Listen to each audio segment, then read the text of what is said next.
Assalamualaikum warahmatullahi wabarakatuh. Saya Dina Marupa, mahasiswa Ilmu Politik dari Universitas Islam Negeri Sunan Gunung Jati Bandung. Di sini saya mendapatkan tugas untuk menjelaskan kembali atau meringkaskan kembali materi-materi yang saya pelajarkan di mata kuliah Pemikiran Politik Indonesia. Nah, dan akan lebih jelasnya lagi akan dipaparkan oleh video kita kali ini. Oke, tentunya kali ini kita akan membicarakan tentang pemikiran Indonesia. Secara sederhana, pemikiran politik ialah sebuah ide atau gagasan yang ideal dalam mewujudkan masyarakat, bangsa, dan juga negara, atau biasa dibilang itu sebagai sistem politik. Inginkan agar bisa tercapainya tujuan yang dikehendaki, disertai pula cara mencapainya. Nah, ide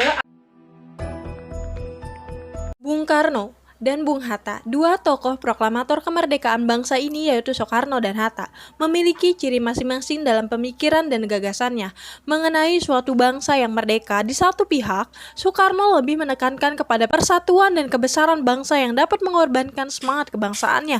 Di lain pihak, Hatta lebih menekankan tentang kemakmuran dan demokrasi bagi rakyat Indonesia. Pemikiran dari kedua tokoh tersebut walaupun ada yang berbeda tetapi ada kesamaannya. Perbedaan yang terdapat dari keduanya akan saling melengkapi. Komunisme itu sudah bangkrut. Uni Soviet bubar, Cina menjadi kapitalis, Vietnam jadi kapitalis, dan Kuba dalam proses menjadi kapitalis. Kolonialisme sebagai buah ideologi kapitalisme. Kolonialisme merupakan penguasaan suatu wilayah untuk memperdayakan wilayah lain. Kolonialisme sudah ada sejak zaman Yunani kuno. 300-500 sebelum Masehi. Paham penjajahan masa Romawi kemudian berubah menjadi imperialisme. Nah, imperialisme adalah paham dari ekspansi wilayah yang ditempuh melalui penaklukan terhadap wilayah. Liberalisme itu lebih mementingkan pemilik modal dan juga mengesampingkan yaitu kaum buruh.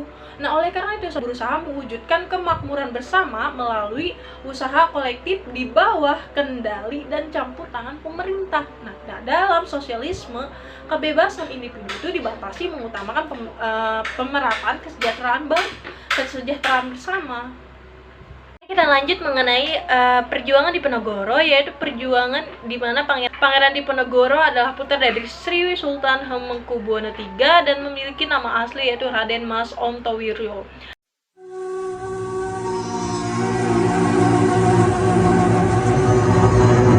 Nah, Raden Mas Ontowiro ini dipanggil dengan sebutan Diponegoro karena perjuangannya dalam memimpin perang Diponegoro atau perang Jawa. Nah, beliau ini memimpin perang Jawa yang berlangsung dari tahun 1825 sampai 1800. Nah, atau sekitar 5 tahun perjuangannya itu. Nah, amarahnya itu memuncak setelah yang mana Putih Danuareza itu atas perintah Belanda memasang tonggak untuk membuat rel kereta api di atas makam leluhurnya. Nah, masa perlawanan saat itu menjadi salah satu peristiwa rosotnya tatanan Jawa di dalam keraton perlawanan yang dilakukan oleh Pangeran Diponegoro terhadap pemerintah Belanda itu dinilai pantas mendapatkan apresiasi yang tinggi. Oke, yang selanjutnya ini pemikiran dari Raden Ayu Lasminingrat, yaitu di tanah Sunda melahirkan begitu banyak tokoh-tokoh pahlawan yang berjuang dalam menegakkan kemerdekaan di Indonesia. Nah, tokoh-tokoh tersebut berjuang melalui berbagai cara. Ada yang berjuang melalui senjata dan ada juga yang berjuang melalui diplomasi. Perjuangan Raden Ayu Lasminingrat, kembalinya Raden Ayu Lasminingrat ke Limbangan, Garut menjadi awalan aktivitas beliau dalam memajukan dunia pendidikan bagi kaum perempuan. Beliau menulis dan menerjemahkan buku-buku berbahasa Belanda ke bahasa Sunda untuk dibaca oleh anak-anak. Proses pendirian sekolah keutamaan istri yang digagas oleh Lasminingrat menempuh prosedur yang legal dengan meminta izin pendirian gedung kepada Gubernur Jenderal. Hingga akhirnya sekolah keutamaan tersebut dapat berdiri di Garut. Sekolah keutamaan istri ini berubah nama menjadi sekolah gadis dan pengelolaannya diteruskan oleh Purnama Ningrat, salah satu murid kesayangan yang juga keponakan Lasminingrat. Perjuangan Lasminingrat harus berhenti karena beliau wafat di tahun 1948 akibat sakit yang beliau derita pada saat mengungsi dalam Perang Kemerdekaan.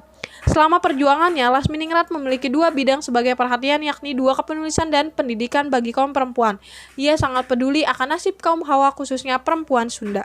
Bagaimana pemikiran suatu Raden Ayu Kartini ini mengenai kaum perempuan yang mempunyai andil besar dalam memajukan peradaban bangsa, bukan hanya sekedar dari angan-angan kecil, namun sebuah cita-cita yang besar. Nah, R.A. Kartini ini pendapat tersebut itu beliau itu sampaikan kepada semua sahabat-sahabat penanya. Peran Raden Ayu Kartini dan memajukan pendidikan di Indonesia adalah salah satu bukti kepeduliannya dan salah satu contoh kontribusi wanita yang dicetak dengan tinta emas dalam sejarah.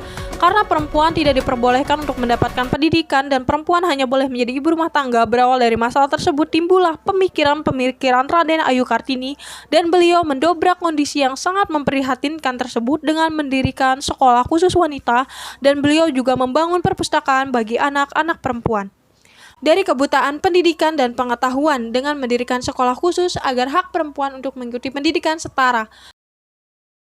Pemikiran politik itu penting, sebab masyarakat tidak bisa menghindari politik karena politik itu yang menghidupi mereka. Nah, politik adalah hajat kita semua, dan perdebatan politik itu yang membentuk Indonesia. Para tokoh bangsa itu saling memperdebatkan paham-paham mereka untuk kemajuan Indonesia. Nah, biasanya itu mereka itu menyampaikan buah pemikiran serta analisis pikiran politik Indonesia. Nah, pemikiran politik Indonesia itu harus mengakui adanya perjumpaan gagasan dari pemikiran lain yang sedang tren di eranya. Nah, sosial di koran. Nah, Partai Komunis Indonesia menyampaikan di Harian Rakyat itu masyumi di koran abadi. Pemikiran politik Indonesia itu harus mengakui adanya perjumpaan gagasan-gagasan dengan pemikiran yang lain yang sedang tren itu di eranya. Nah, sehingga tidak kalah pentingnya dewasa ini itu adalah pemikiran tentang demokrasi dan demokratisasi. Nah, transparansi antar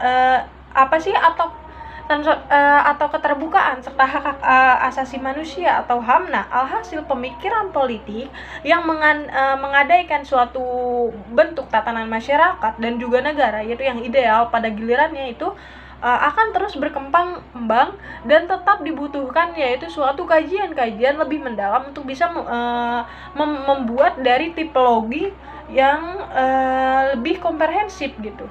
Meskipun beberapa pemikiran pokok yang masih tetap sering dipakai acuan yaitu dengan berbagai penyempurnaan dan modifikasinya.